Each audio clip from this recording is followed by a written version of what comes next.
పాములంటే భయపడని వారు ఎవ్వరూ ఉండరు. సాధారణంగా పాముల్లో విషం లేని సర్పాలే 80% ఉంటాయి.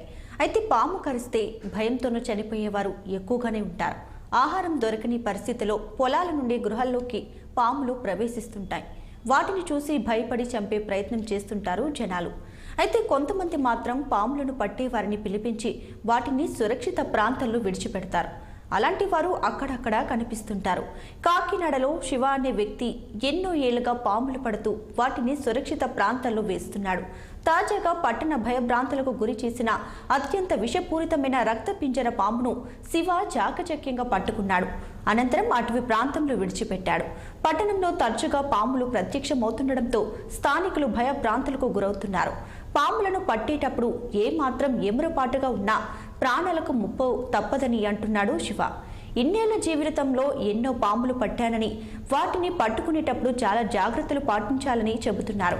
అయితే అన్ని పాములు విషపూరితం కావని చెబుతున్న స్నేక్ క్యాచర్ శివతో మా ప్రతినిధి దురహాని ఫేస్ టు ఫేస్. చెట్టంత మనిషికి 3 అడుగులు 4 అడుగులు పాముని చూసినా సరే అల్లిపోయి పారిపోవడం సహజంగా జరిగేది. అది కాటేసిన తర్వాత మనిషి దాంట్లో విషం ఉందా లేదా అన్న తెలియకుండానే కేవలం భయంతో మాత్రమే చనిపోయే చాలా మందిని మనం చూస్తుంటాం. అయితే కాకినాడ పరిసర ప్రాంతాల్లో ఈ మన పొలాలు ఎక్కువ ఉండడంతో ఆహారం దొరకక సాధారణంగా ఇవి ఇళ్లలోకి ప్రవేశిస్తుంటాయి. వీటిని పట్టుకునేందుకు ప్రజలు వీటిని చూసి హడలిపోతుంటారు. వీటిని చూడగానే కాకినాడలో సాధారణంగా ఒకే పేరు గుర్తుకొస్తుంటుంది, స్నేక్ శివ అంటారు వారిని. ఆయన పాములు పట్టుకొని సురక్షిత ప్రాంతాల్లో వదలడం ఈయన ప్రవృత్తి. సార్, ఇప్పుడు మీ దగ్గరికి పాములు పట్టుకునేందుకు పాములు సమాచారం రాగానే మీరు ఆ పామును పట్టుకునే ప్రయత్నంలో అది విషపూరితమైనదా, విషం లేనిదా అన్నది ఎలా గుర్తిస్తారు? వివరాలు చెప్పండి. అంటే నేను ఖచ్చితంగా తెలిసిపోదు సార్, నాకున్న దాన్ని బట్టి అట్లకున్న ఫేస్ బట్టి నేను చెప్పగలను. దాని మీద ఉన్న ప్యాచెస్ని బట్టి అది విషపూరితమైందా, వినమస్సా నాన్ వినమస్సా అనేది నాకు ఆటోమేటిక్గా తెలిసిపోద్ది. మెయిన్ ఏంటంటే కాన్సెప్ట్ పాముని చంపకూడదు అనేది ఆ కాన్సెప్ట్ మీద నేను వర్క్ చేస్తుంటాను. పాములంటే ఎక్కువ నేను ఇష్టపడుతుంటాను. అట్లా ఎవరో చంపడం అనేది నాకు ఇష్టం ఉండదు అనమాట. పాముల్లో సాధారణంగా ఏంటంటే మనకి 4 రకాలు పైనే చాలా ఉన్నాయి, వేలాది రకాల పాముల్లో మన ఏరియాలో ఇండియాలో ఈ ఆంధ్రప్రదేశ్లో ఉన్నవి 4 రకాలనేవి విషపూరితమైన పాములు. అందులో ఏంటంటే మొట్టమొదటి ప్లేసు రజల్స్ వైపర్. ఇప్పుడైతే మనం ఏదైతే చూసారో మీరు దీన్ని రజల్స్ వైపర్ అంటారు. మన ఏరియాలో దాన్ని కాటరేగుల పొడ, పెద్ద పొడ, రక్త పింజర అని కూడా దాన్ని పిలుస్తుంటారు అనమాట. ఇది అలా నెక్స్ట్ వచ్చింటే కామన్ క్రైట్ అని చెప్పేసి కట్ల పాము ఒకటి ఉంటుంది, అది కూడా చాలా డేంజర్. పొడపాము అంటే మా సాధారణ సాస్ వైపర్ అని చెప్పి ఒకటి ఉంటుంది, వైపర్, అది చిన్నగా ఉంటుంది, అదొక వైపర్, అదొకటి డేంజర్ స్నేక్.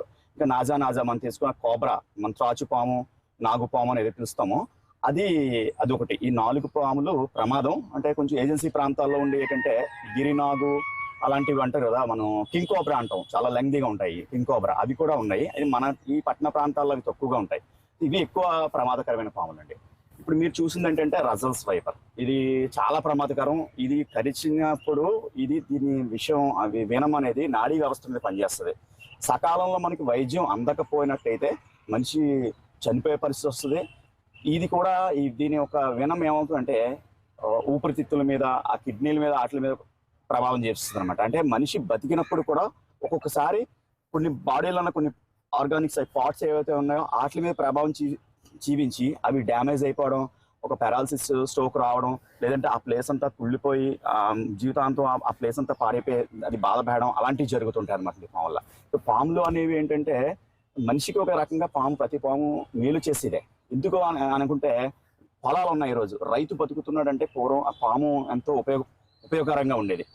ఏంటంటే పొలాల్లో ఉన్న మెలకల కోసం మీ అందరికీ తెలుసు, ఎలకలు విపరీతమైన నష్టం చేస్తూ ఉంటాయి రైతుకి. అది ధాన్యాన్ని ఇంచుమించు సగం ధాన్యాన్ని అవే తినేస్తూ ఉంటాయి. అలాంటి ఎలకలను కూడా లోపలికి దూరి పట్టుకుని బయటికి తీసుకొచ్చి ఆహారంగా తీసుకుంటూ రైతుకు ఒక రకంగా మేలు చేస్తుంటారు అనమాట. అంటే ఇప్పుడు ఈ లేఅవుట్లు అయిపోవడం, మొత్తం భూములన్నీ కూడా ఎందుకంటే మానవ శాతం ఎక్కువ పెరగడం వల్ల ఈ ప్లేసెస్ అన్ని లేఅవుట్లు చేసేయడం వల్ల అట్లా పొలాలు దొరక్క జనావాసాల్లోకి రావడం, అంటే ఎవరి ఇంట్లో ఉన్న అపరిశుభ్రంగా ఉన్నప్పుడు ఎలకలు అవి తిరుగుతున్న ప్రాంతాలు కానీ, కప్పలు అవి కానీ ఉండడం వల్ల ఆహారం కోసం అవి రావడానికి ప్రయత్నం చేస్తున్నాయి తప్ప ఇంత జీవకోటిలో పాము కూడా ఉండవలసిన జీవే సార్. స్నేక్ శివ గారు పట్టుకునేవి ఎక్కువగా తాచి పాములే ఉంటాయి.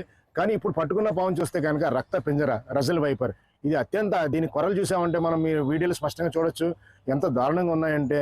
4 అడుగుల పైన ఉన్న ఈ పొడవైన పావుని పట్టుకొని అత్యంత అరుదైన జాతికి చెందిన ఈ పావుని పట్టుకోవడం స్నేక్ సెవెన్ అభినందించాల్సిందే. ఈ పావుని చంపకుండా వేరే సురక్షిత ప్రాంతాల్లో అడవుల్లో వదిలిపెట్టడం అన్నది ఏం చేసే మంచి పని మనం అభినందించాల్సిందే. వీడియో జర్నలిస్ట్ చిన్నీతో నదీం ఖందురాని, కాకినాడ.